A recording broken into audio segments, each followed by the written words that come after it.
বর্তমানে আপনার যে প্রশাসন আপনি দেখবেন, মানে বিশ্ববিদ্যালয় প্রশাসন বলেন আর পুলিশ প্রশাসন বলেন, এরা আসলে কারা? আপনি দেখবেন গত 16 বছরে ডিএনএ টেস্ট করা হয়েছে, ডিএনএ টেস্ট করে 14 গোষ্ঠীর ডিএনএ টেস্ট করে এরপরে পুলিশে নিয়োগ দেওয়া হয়েছে। হ্যাঁ, তো এখন পুলিশের দ্বারা হচ্ছে আপনার এই জুনিয়র বলেন সিনিয়র বলেন এদের ডিএনএ পর্যন্ত আওয়ামী লীগের রক্ত প্রবাহিত। আপনি সেটা স্বীকার করুক বা না করুক সরকার, গত 16 বছরে বিশ্ববিদ্যালয় আপনি যদি দেখেন যে সাদা দল মানে ঢাকা বিশ্ববিদ্যালয় জাতীয়তাবাদী দল যেটা বিএনপির যে প্যানেল আছে সাদা দল বা অন্য জামাতের যে প্যানেল আছে তাদের দেখবেন কয়জন শিক্ষক আছে? পুরো শিক্ষক প্যানেলই, হ্যাঁ, এটা হচ্ছে আপনার আওয়ামী শিক্ষক প্যানেল। অর্থাৎ 2000 ঢাকা বিশ্ববিদ্যালয় যদি 2000-2500 শিক্ষক থাকে এর মধ্যে কমপক্ষে আপনার 1800 শিক্ষক আছে শুধুমাত্র আওয়ামী লীগের। এবং এখনো তারা বিশ্ববিদ্যালয়ের বিভিন্ন প্রশাসনিক পদে বহাল আছে। দুই গ্রুপের হাজার হাজার শিক্ষার্থীর মাঝখানে গিয়ে as a student of Dhaka বিশ্ববিদ্যালয় সে ঢাকা বিশ্ববিদ্যালয়ের শিক্ষার্থীদেরকে থামানোর চেষ্টা করছে এবং ওখান থেকে তিনি সামনে অগ্রসর হয়ে হাসনাত দেখবেন যে 7 কলেজের শিক্ষার্থীদেরকে নিবৃত করার চেষ্টা করছে এবং তিনি বোঝানোর চেষ্টা করছে যে ঐক্য বিনষ্ট করা যাবে না, তোমরা কাদের উপরে হামলা চালাইতে চাও। তো এই যে হাসনাতের সাহসিকতা, এই জন্য কিন্তু সে আজকে হাসনাত আব্দুল্লাহ হয়েছে। দেখুন, একজন ঢাকা বিশ্ববিদ্যালয়ের সাবেক ছাত্র হিসেবে আমাদের বেশ কিছু জটিলতা, বেশ কিছু সমস্যা 7 কলেজ নিয়ে আমরা আমাদের ছাত্র জীবন থেকে আমরা বিশেষ করে 2018 সাল থেকে আমরা ফেস করে আসছি।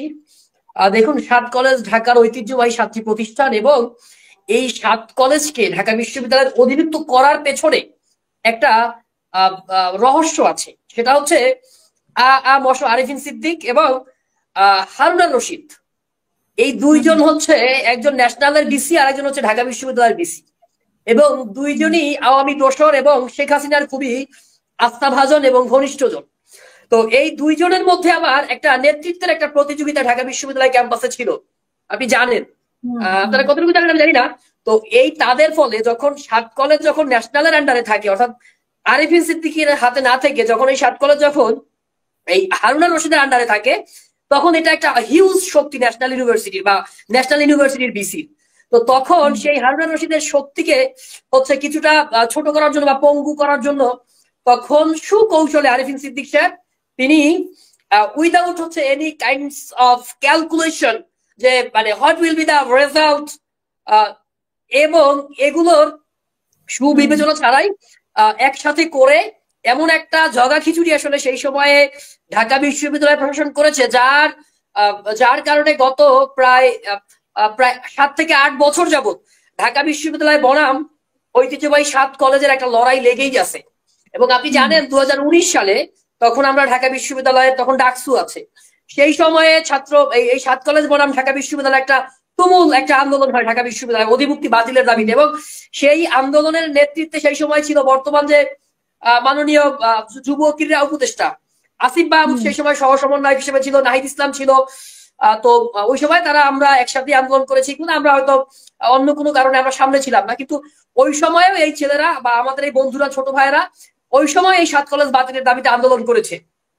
দেখুন, যেহেতু ঢাকা বিশ্ববিদ্যালয় তার যারা ছাত্র আছে, ঢাকা বিশ্ববিদ্যালয়ের ছাত্রদেরই ঠিক মতো রেজাল্ট দিতে পারে না, ঢাকা বিশ্ববিদ্যালয়ের ছাত্রদেরকে আবাসিক সুযোগ সুবিধা দিতে পারে না, ঢাকা বিশ্ববিদ্যালয়ের ছাত্রদের অনেক অনেক সমস্যা যেগুলো সমাধান করার মতো ক্যাপাসিটি ঢাকা বিশ্ববিদ্যালয় কর্তৃপক্ষের নেই।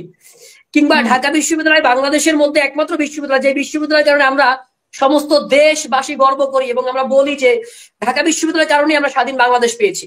তো এই বিশ্ববিদ্যালয়ের যেমন গর্ব আছে ঠিক তেমনি ভাবে এই বিশ্ববিদ্যালয় একসময় বিশ্বের 1000 বিশ্ববিদ্যালয়ের মধ্যে একটা বিশ্ববিদ্যালয় ছিল, সেরা বিশ্ববিদ্যালয়গুলোর মধ্যে একটা। আমরা এটাকে বলি যে অক্সফোর্ড অফ দ্য ইস্ট। এটা অক্সফোর্ড অফ দ্য ইস্ট না, এটা হচ্ছে এমন একটা বিশ্ববিদ্যালয় যে বিশ্ববিদ্যালয়টা বাংলাদেশ দিয়েছে, একটা নতুন স্বাধীন সার্বভৌম বাংলাদেশ দিয়েছে। তো সেই বিশ্ববিদ্যালয়ের একাডেমিক রেজাল্ট যদি আপনি দেখেন, একাডেমিক এক্সিলেন্স যদি আপনি দেখেন, সেটা খুবই তলানিতে রয়েছে। তো এর পেছনে বেশ কিছু কারণ রয়েছে। তো আমি যেটা বললাম যে 7 কলেজের সাথে যে ঘটনাগুলো ঘটছে এগুলো অনভিপ্রেত এবং এগুলো খুবই অনাকাঙ্ক্ষিত এবং এগুলো জাতির ছাত্র জনতার যে একটা বৃহত্তম ঐক্য এ জাতিতে ছিল, সেই ছাত্র জনতার বৃহত্তম ঐক্য বিনষ্ট করার ফল হিসেবেই আমি দেখছি। রিসেন্টলি যে ঘটনা, কারা নষ্ট করতে চাচ্ছে? দেখুন আপু, বর্তমানে আপনার যে প্রশাসন আপনি দেখবেন, মানে বিশ্ববিদ্যালয় প্রশাসন বলেন আর পুলিশ প্রশাসন বলেন, এরা আসলে কারা? আপনি দেখবেন গত 16 বছরে ডিএনএ টেস্ট করা হয়েছে, ডিএনএ টেস্ট করে 14 গোষ্ঠীর ডিএনএ টেস্ট করে এরপরে পুলিশে নিয়োগ দেওয়া হয়েছে। হ্যাঁ, তো এখন পুলিশের দ্বারা হচ্ছে আপনার এই জুনিয়র বলেন সিনিয়র বলেন এদের ডিএনএ পর্যন্ত আওয়ামী লীগের রক্ত প্রবাহিত। আপনি সেটা স্বীকার করুক বা না করুক সরকার। এবং এই বিশ্ববিদ্যালয় প্রশাসন বলেন, আপনি গত 16 বছরে বিশ্ববিদ্যালয় আপনি যদি দেখেন যে সাদা দল মানে ঢাকা বিশ্ববিদ্যালয় জাতীয়তাবাদী দল যেটা বিএনপির যে প্যানেল আছে সাদা দল বা অন্য জামাতের যে প্যানেল আছে তাদের দেখবেন কয়জন শিক্ষক আছে? পুরো শিক্ষক প্যানেলই, হ্যাঁ, এটা হচ্ছে আপনার আওয়ামী শিক্ষক প্যানেল। অর্থাৎ 2000 ঢাকা বিশ্ববিদ্যালয় যদি 2000-2500 শিক্ষক থাকে এর মধ্যে কমপক্ষে আপনার 1800 শিক্ষক আছে শুধুমাত্র আওয়ামী লীগের। এবং এখনো তারা বিশ্ববিদ্যালয়ের বিভিন্ন প্রশাসনিক পদে বহাল আছে। তো ঢাকা বিশ্ববিদ্যালয় ভালো মতো চলুক এটা চায় না। এছাড়াও বর্তমান সরকারকে মানে একটা ব্যর্থ সরকারে পরিণত করার জন্য আপনার বিভিন্ন রাজনৈতিক দল এরপরে বিভিন্ন গোয়েন্দা সংস্থা কাজ করে যাচ্ছে। এবং এই মানে বর্তমান সরকারকে ব্যর্থ করার জন্য সবচেয়ে গুরুত্বপূর্ণ, যেহেতু সরকার অলরেডি অর্থনৈতিক যে ভঙ্গুর দশা ছিল সেই ভঙ্গুর দশা অলরেডি কাটিয়ে উঠেছে, তো সরকারকে একটাই খোঁচা দেওয়া যায়, আইন শৃঙ্খলা পরিস্থিতি সরকার স্বাভাবিক করতে পারেনি। তো সেই কারণে গতকালকে আপনি দেখবেন যে হাসনাত আব্দুল্লাহ কিন্তু আমাদের বন্ধু, আমাদের ইয়ারমেট, আমাদের বন্ধু, বা সার্জিস বলেন ওরা আমাদের বন্ধু। তো হাসনাত আব্দুল্লাহ সে যে পরিমাণে ভূয়সী ভূমিকা রেখেছে, আপনি বলেছেন যে পুলিশ যাওয়ার আগে হাসনাত কেমনে যায়। দেখুন হাসনাতের বুকের পাটা আছে, হাসনাতের হ্যাডম আছে, হাসনাতের কলিজা আছে। আর না হইলে আপনি কল্পনাও করতে পারবেন না যে গতকালকে দুই গ্রুপের হাজার হাজার শিক্ষার্থীর মাঝখানে গিয়ে as a student of Dhaka বিশ্ববিদ্যালয় সে ঢাকা বিশ্ববিদ্যালয়ের শিক্ষার্থীদেরকে থামানোর চেষ্টা করছে। এবং ওখান থেকে তিনি সামনে অগ্রসর হয়ে হাসনাত দেখবেন যে 7 কলেজের শিক্ষার্থীদেরকে নিবৃত করার চেষ্টা করছে এবং তিনি বোঝানোর চেষ্টা করছে যে ঐক্য বিনষ্ট করা যাবে না, তোমরা কাদের উপরে হামলা চালাইতে চাও। তো এই যে হাসনাতের সাহসিকতা, এই জন্য কিন্তু সে আজকে হাসনাত আব্দুল্লাহ হয়েছে। তো এখানে আপনি দেখবেন যে হাসনাত যাওয়ার পরে হাসনাতকে একটা নির্দিষ্ট রাজনৈতিক দল, আমি যদি বলি বিএনপির যে অঙ্গ সংগঠন ছাত্র দলের ছেলেপেলেরা হাসনাতকে ভুয়া ভুয়া বলে স্লোগান দিয়েছে। এরপরে হাসনাতের উপরে আপনার টিয়ার শেলের ধোয়া যাওয়ার কারণে বা টিয়ার গ্যাস লাগার কারণে হাসনাত অসুস্থ হয়ে পড়েছে, আপনারা দেখেছেন।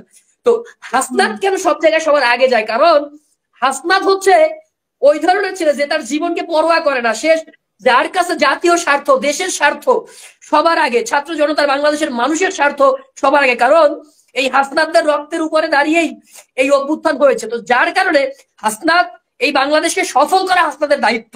সেই দায়িত্ববোধের জায়গা থেকে হাসনাত প্রশাসনিক জটিলতার মধ্যে না গিয়েও as a leader of the nation Hasnat সবার আগে সমস্ত বিপদে ঝাঁপিয়ে পড়ে এবং সেখানে যায় নিজের জীবনের ঝুঁকি নিয়ে, যার কারণে হাসনাত সেখানে যেতে পারে। এবং এই যাওয়ার মধ্য দিয়ে হাসনাত আজকে হাসনাত আব্দুল্লাহ হয়ে উঠেছে।